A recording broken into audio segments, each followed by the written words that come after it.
मनसे विधानसभेच्या 225 ते 250 जागा लढणार। मेळाव्यातून राज ठाकरेंच्या कार्यकर्त्यांना कामाला लागण्याच्या सूचना। तर 1 ऑगस्ट पासून राज ठाकरे महाराष्ट्र दौऱ्यावर। मुख्यमंत्री एकनाथ शिंदेंनी फोनवरून घेतला पुण्यातल्या पूरस्थितीचा आढावा। मुख्यमंत्र्यांकडून यंत्रणांना अलर्ट राहण्याचे आदेश। पुण्यात अनेक भागांमध्ये रेस्क्यू ऑपरेशन सुरू, तर दुपारी 4 नंतर धरणात 35,000 क्युसेकना पाणी सोडणार असल्यानं लष्कराची टीमही पुण्यात दाखल।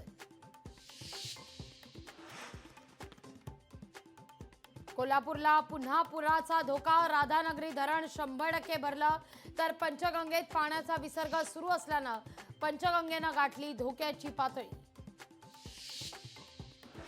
मुंबईसह उपनगरामध्ये दमदार पाऊस। रेल्वे वाहतूक धीम्या गतीनं, तर मुंबईसह उपनगरातील अनेक भागात वाहतूक कोंडी।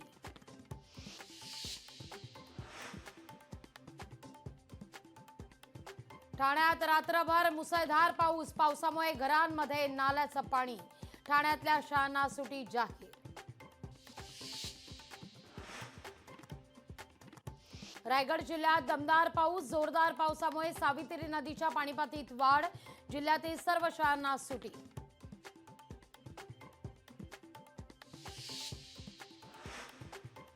दहावी आणि 12वीच्या पुरवणी परीक्षेला परीक्षा केंद्रावर न पोहोचलेल्या विद्यार्थ्यांना पुन्हा परीक्षा देता येणार। शिक्षण मंडळाचे अध्यक्ष शरद गोसावींची माहिती। पुरावे असतील तर फडणवीसांनी पुरावे जाहीर करावेत। पुराव्याच्या वक्तव्यावरून देशमुखांचा फडणवीसांना चॅलेंज। केंद्रानं बिहारला पूरस्थितीकरता 18,000 कोटी दिले। महाराष्ट्राला पूरस्थिती केंद्राला दिसत नाही का? संजय राऊतांचा केंद्राला सवाल।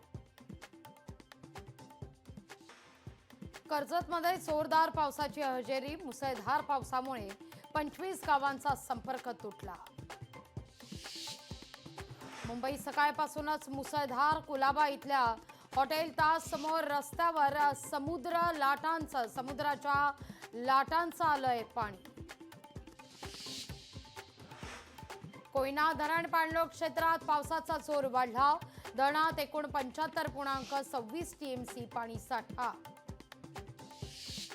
जोरदार पावसामुळे विहार तलावातील पाणी साठ्यात वाढ।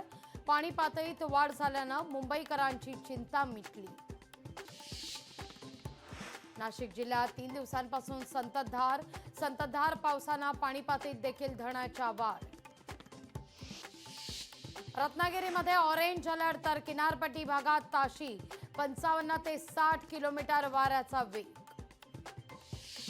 मुंबईला पाणीपुरवठा करणारं मोडक सागर धरण भरलं। धरण भरल्यानं 2 स्वयंचलित दरवाजे उघडले।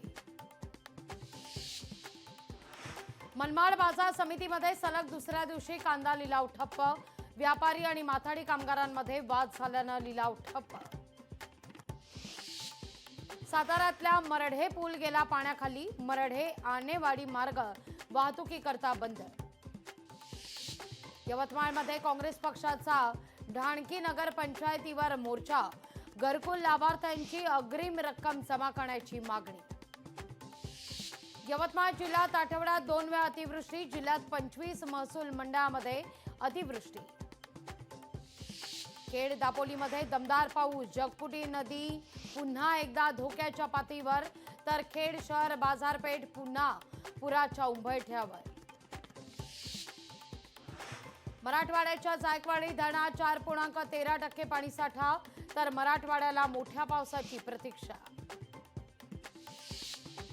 विविध अभ्यासक्रमांना प्रवेश घेतलेल्या विद्यार्थ्यांना जात प्रमाणपत्र सादर करण्याकरता 6 महिन्यांपर्यंत मुदतवाढ। सीईटी कक्षाकडून काही अभ्यासक्रमांच्या अर्ज नोंदणीकरता मुदतवाढ।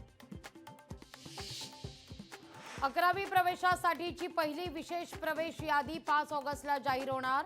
तिसऱ्या फेरीनंतर 1,46,000 विद्यार्थ्यांचा प्रवेश वेटिंगवर। लोकशाही मराठी ऐका, पहा, जागरूक रहा।